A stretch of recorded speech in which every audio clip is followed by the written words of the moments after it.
The sound of steel echoed like thunder that morning.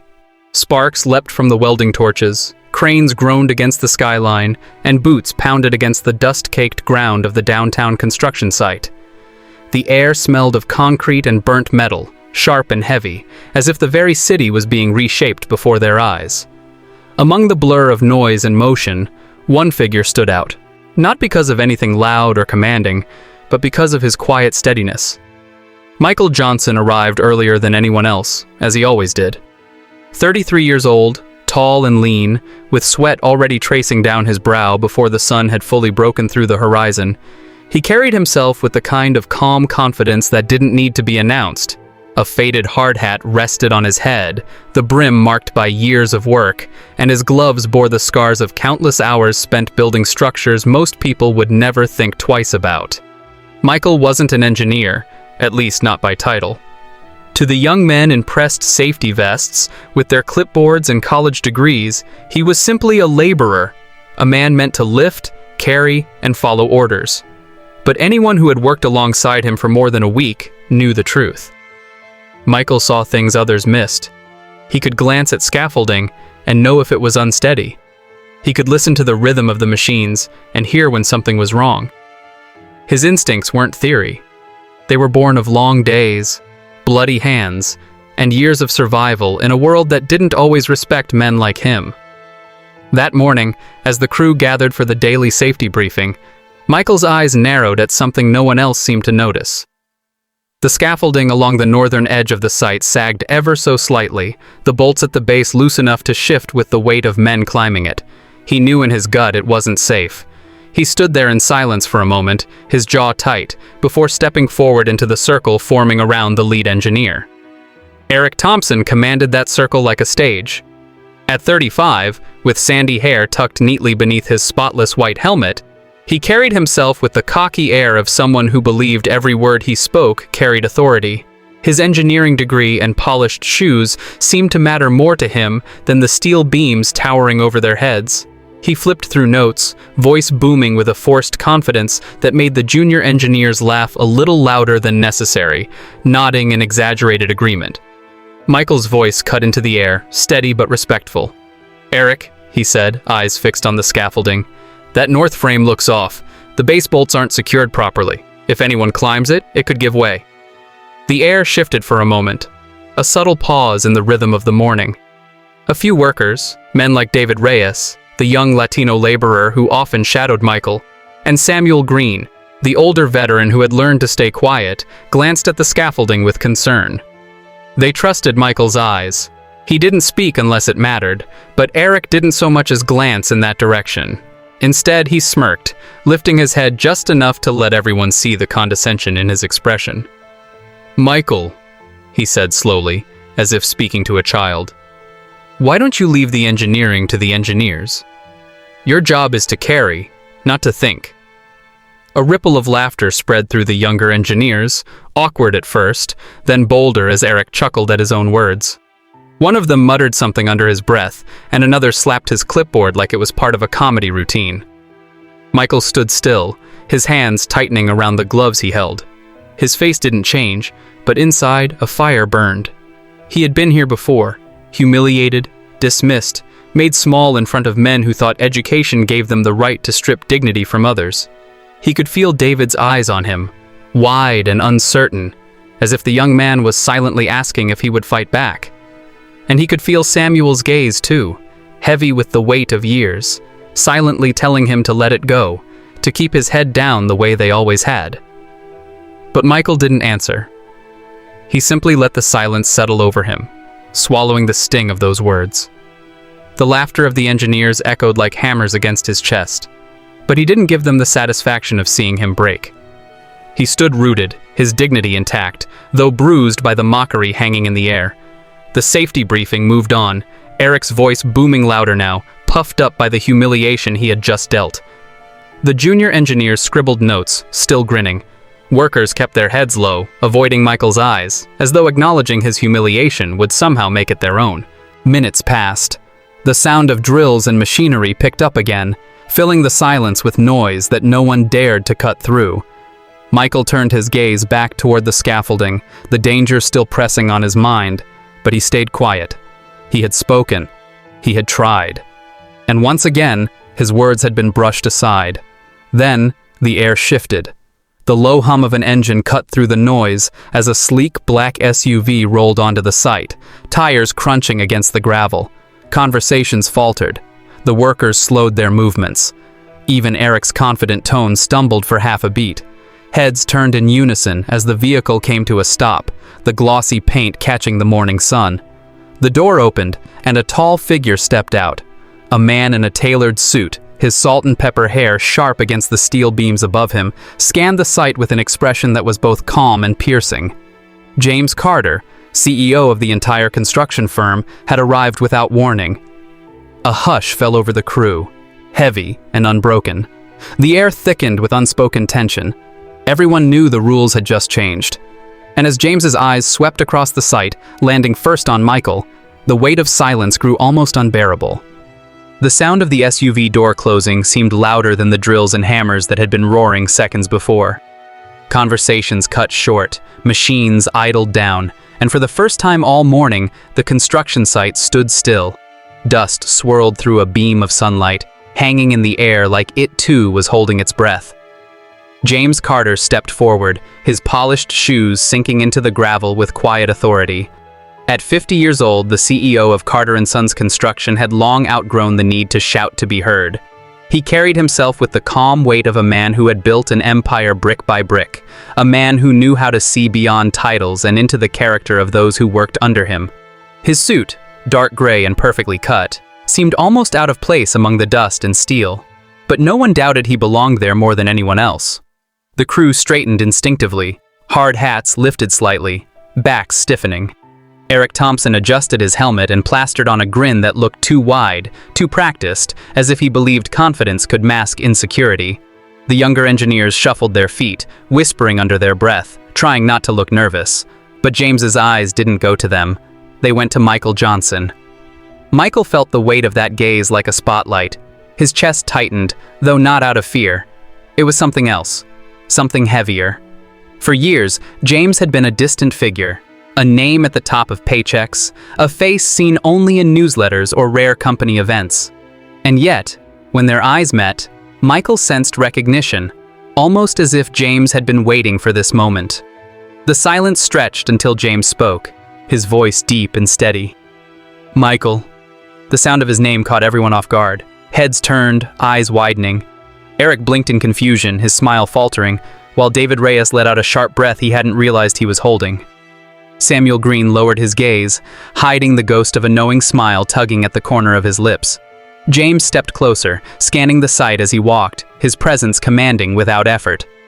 "How's the work going here?" he asked, though his tone carried more weight than a casual question. It wasn't the type of inquiry meant for engineers with reports and charts. It was the kind meant for someone who knew the site by feel, by instinct. Michael hesitated.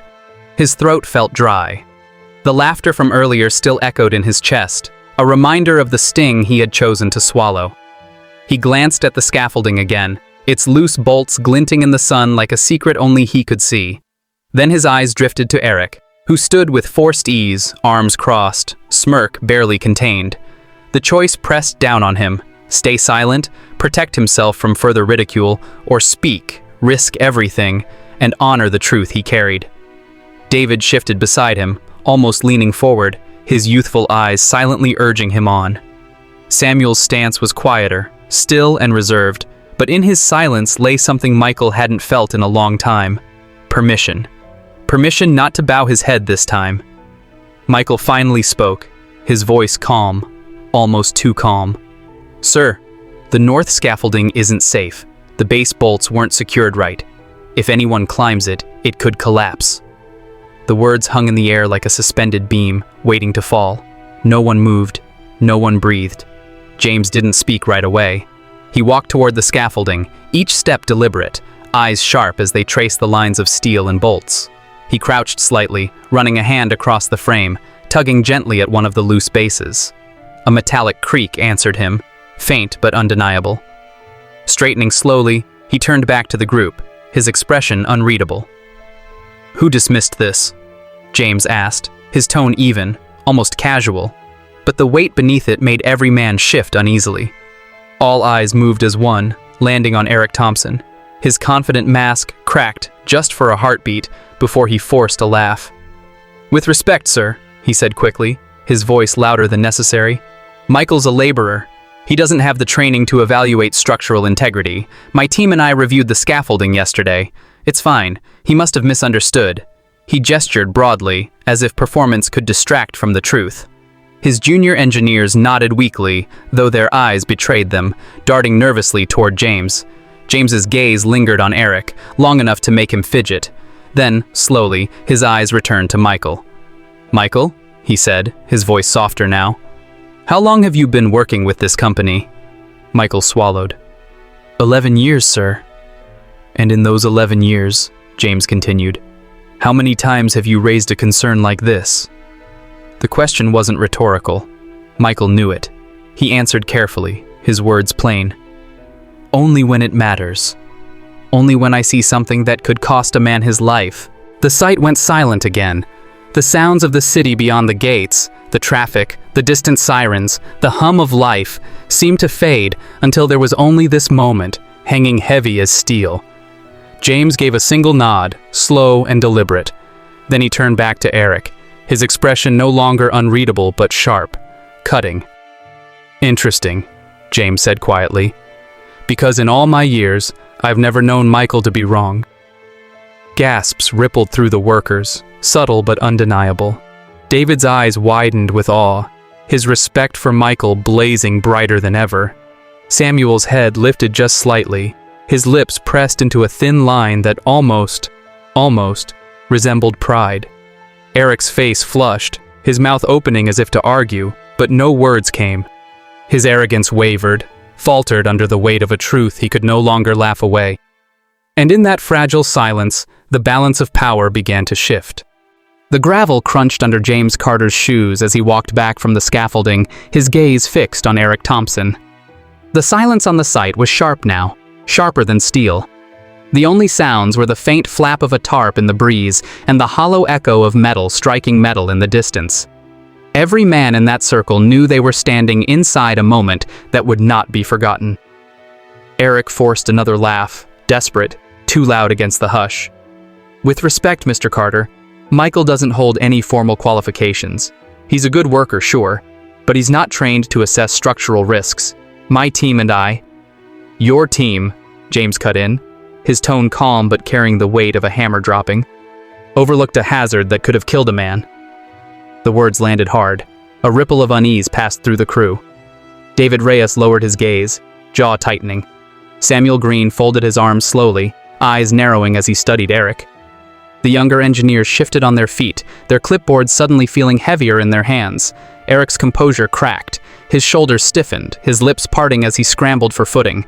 "Sir, with all due respect, he's just—" James raised a hand and the sentence withered before it could finish. That single gesture carried more authority than Eric's booming voice ever could. The CEO turned back to Michael, his eyes steady, searching. "Michael," he said, "tell me, what did you see?" Michael hesitated, the sting of the earlier humiliation still raw on his skin. Speaking once had already cost him dignity. Speaking again meant risking another public dismissal. But there was something in James's gaze, something that demanded truth, not submission. So Michael inhaled, slow and steady, and spoke. "The bolts on the north scaffold base were not tightened. The steel shifts under weight. I saw it as soon as I walked in this morning. If someone climbs it, the frame could collapse. It doesn't matter who put it up. It's unsafe. I said so." His voice did not rise, did not tremble. It carried the plain force of conviction, shaped not by pride, but by responsibility. The workers around him held still, listening. Even the younger engineers, some of whom had laughed earlier, stared now with uneasy respect. They had mocked him when Eric gave them permission. Now, faced with the calm certainty of his words, they felt the shame prick their skin. James nodded once, as if confirming what he already knew. He turned, letting his gaze sweep across the entire crew. "Do any of you doubt what Michael just said?" No one answered. Not a single hand lifted. Silence was their confession.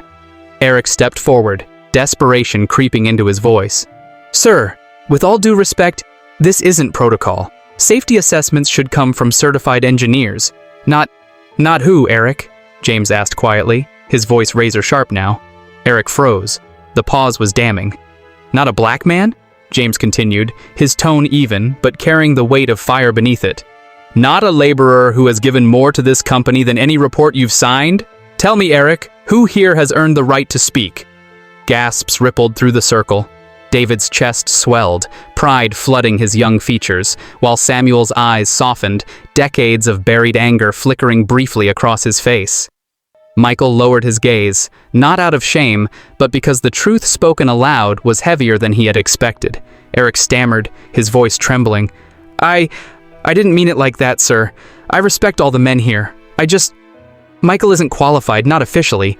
James stepped closer, his presence towering, though he never raised his voice. Michael Johnson, he said slowly, so every ear caught the name, isn't just a laborer. He is this site's senior safety supervisor. Every scaffold, every beam, every site in this city answers to him.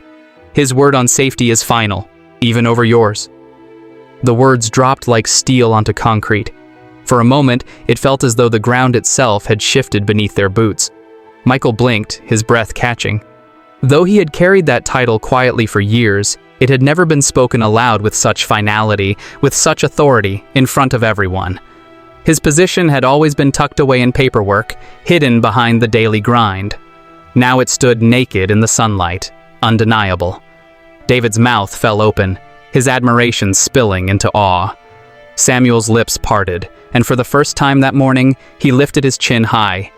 The crew murmured, whispers rising and falling as the truth spread through them like a current. Eric's face drained of color. His confident smirk vanished, replaced by a tightness around his eyes. Sir, I didn't know. That's the problem, James said sharply, his calm finally cracking into something colder. You didn't know because you didn't care to know. You saw a man's skin, his title, and you dismissed his voice. You laughed at him in front of his peers. You humiliated the very man who keeps you safe. The circle of men grew heavier with silence again. This time, the silence wasn't born of fear. It was born of shame, of realization. Eric's junior engineers shifted uncomfortably, guilt painted across their faces. They had followed his lead, mocking Michael without a thought. Now, each felt the weight of complicity pressing against their chests. James's eyes narrowed. Tell me, Eric, what does leadership mean to you? Because if it means belittling the men who know more than you, then you don't belong here. Eric's mouth opened, then closed. No words came. Michael stood still, heart pounding, though his expression remained calm. For once, the humiliation wasn't his to carry. And as James turned back toward the crew, his decision hung in the air like a guillotine about to fall. The air on the construction site felt heavier now, as if every man present was standing beneath the weight of unseen steel. The scaffolding loomed in the distance, a silent witness to the tension that gripped them. Michael Johnson remained still, his gloves dangling at his side, though his chest rose and fell with the quiet intensity of someone who had carried humiliation long enough to know how to mask it. James Carter's gaze swept the circle again. He wasn't shouting. He didn't need to. His calm presence alone forced the truth into the open. I built this company on one principle, James began, his voice carrying across the dusty site, that no man's voice is too small to be heard when safety and dignity are at stake. Titles don't make you right. Degrees don't make you wise. Respect is earned by listening, by protecting, by remembering that every man who walks onto this ground deserves to walk back off it alive. The workers stood motionless, their eyes fixed on him. Even the youngest laborers, men who had only been here weeks, felt the power of the words carving into their memory. Eric Thompson shifted uneasily, his helmet tilting forward as sweat rolled down his temple. He tried to speak, his voice cracking. Sir, I admit, I may have been too harsh. I didn't realize. James's gaze cut him off sharper than any blade. Too harsh? His tone was flat, dangerous in its restraint. You mocked a man in front of his peers. You undermined his authority, jeopardized his safety call, and in doing so, you endangered every life on this site. "That's not harsh, Eric. That's reckless. That's arrogance." Eric's lips pressed shut. His junior engineers glanced at him nervously, as though wondering if they'd be swept away in the storm brewing above them. Michael felt David Reyes step a little closer beside him, almost unconsciously. The younger man's eyes burned with something Michael recognized: hope, mixed with a trembling kind of pride. Samuel Green, the older veteran, stood straighter too, his usual quietness holding a faint spark, as though watching Michael stand in dignity reminded him of the strength he had once believed in but buried. James's voice deepened, slower now, every word deliberate. "This company doesn't run on arrogance. It doesn't survive on paper reports and fancy words. It survives because of men like Michael. Men who see what others don't. Men who don't need a title to care enough to speak up when something's wrong." And what did he get in return today? His eyes pierced Eric, then swept over the junior engineers. Laughter, mockery, disrespect. The shame among the group was visible now. One of the younger engineers swallowed hard, his Adam's apple bobbing like he was trying not to choke on his guilt. Another shifted his weight from foot to foot, unable to meet Michael's gaze. James took a step closer to Eric. The sound of his polished shoe against gravel cracked the silence like a warning shot. "You're not fit to lead, Eric. Leadership isn't about making yourself look bigger by making someone else smaller. Leadership is about knowing when to listen. And you failed." Eric's chest rose and fell quickly, panic slipping through the cracks of his confidence. His mouth opened, a final plea ready to escape. But James didn't let him speak. "You're done here," James said coldly. "Effective immediately." The words hit harder than any hammer, ringing in the ears of every man on that site. Gasps spread across the circle. Some workers exchanged stunned glances. Others lowered their heads, too afraid to look at Eric. Eric staggered back half a step, color draining from his face. "Sir, please, You're finished," James repeated, his tone final. "And you won't be leaving alone. Any man in your team who thought it acceptable to mock another worker, who thought laughter was more important than safety, will hand in their gear today. I don't care what your title is. If you can't respect the men who keep you alive, you don't belong in Carter and Sons." The silence that followed was devastating. For Eric's engineers, the words fell like iron chains. Their faces collapsed into shock. The laughter that had filled the air minutes ago seemed distant now, a memory they wished they could erase. One of them muttered, "But sir, we—" then stopped when James's eyes snapped toward him. The young man's words shriveled, leaving only the sting of shame. Michael didn't move. He didn't gloat. He didn't smirk at Eric's downfall. His expression remained calm, though inside, something shifted. A weight, heavy and familiar, lifting ever so slightly from his chest. For once, the sting of humiliation did not belong to him. Eric's voice cracked. "Mr. Carter, you can't just—" James's eyes narrowed. "I can. And I just did." The sentence landed like the closing of a steel door. Final. Irrevocable. Samuel exhaled slowly, a sound like a man unshackling chains that had been on him too long. David looked at Michael with wide eyes, as if seeing him for the first time not just as a mentor, but as a man who had changed the very air of the site with nothing more than his calm truth. And as Eric stood frozen, his career collapsing around him, James turned back to the crew, his expression grave, but resolute. "Let today be a lesson," he said. "Mockery has no place here. Disrespect has no place here. Safety is not a suggestion, and dignity is not optional. If you can't carry those values, then don't carry my company's name." The workers stood taller, the words igniting something in their bones. The humiliation Michael had endured only minutes earlier was replaced now by a deeper understanding. Justice had walked onto the site, unannounced, and it had chosen to stand on his side. But for Michael, the moment was not about revenge. It was about something far greater. It was about dignity, finally restored. And though James's words had fallen like hammers, the weight of what came next hung in the air. Everyone knew the reckoning wasn't finished yet. The silence that followed James Carter's words was suffocating. The construction site, usually alive with clangs, shouts, and the restless rhythm of progress, now felt like a courtroom where judgment had just been passed. The only sounds were the restless shifting of boots in gravel and the faint groan of steel beams in the morning sun. Eric Thompson stood frozen, his confident mask shattered beyond repair. Moments ago, he had mocked Michael with the arrogance of a man untouchable. Now, stripped bare under James's unwavering gaze, he looked smaller, suddenly just another man who had mistaken power for leadership. His hands twitched at his sides, as though searching for an escape that didn't exist. "Hand over your badge and vest," James said, his tone even, unrelenting. "You no longer represent this company." Eric's jaw tightened. "Sir, please. I've given years to this firm. You can't—" James stepped closer, his voice like iron. "You gave years, yes, but Michael gave his life's integrity, and today, you showed me that loyalty and respect mean nothing to you. Years mean nothing without values. Hand them over."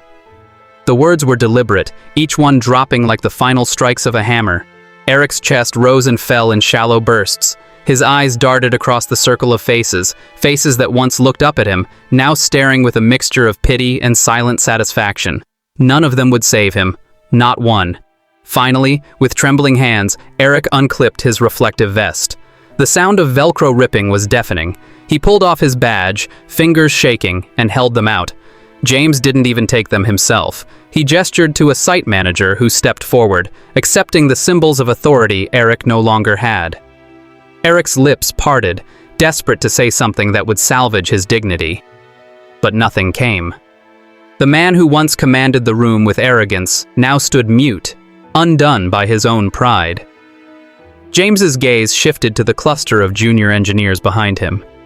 "You laughed with him," he said, his tone piercing though his volume never rose. "You followed his arrogance instead of your conscience. And now, you'll follow him out." Their faces drained of color. One young man stammered, "Mr. Carter, I didn't mean—" "You did," James cut in, his tone sharper than a blade. "You may not have spoken the words, but you joined the laughter. That was enough. You thought Michael's silence made him small. You thought following Eric's arrogance made you safe. But today, you learn the truth. Silence can be stronger than mockery, and respect will always matter more than your degree." Shame washed over them. Slowly, one by one, they removed their vests and badges, the symbols of titles that had shielded them. The gravel crunched beneath their boots as they stepped forward to surrender them. The crew around them remained still, watching as arrogance was stripped away piece by piece. Michael stood quietly, his hands tightening slightly around his gloves. He had not wished for this public downfall, this unraveling of men before his eyes. But neither did he flinch from it. He had carried the sting of humiliation in silence, and now he bore witness as the scales tipped, balancing what had long been uneven. David Reyes's eyes burned with emotion, his chest rising and falling quickly. He looked at Michael not with pity, but with awe.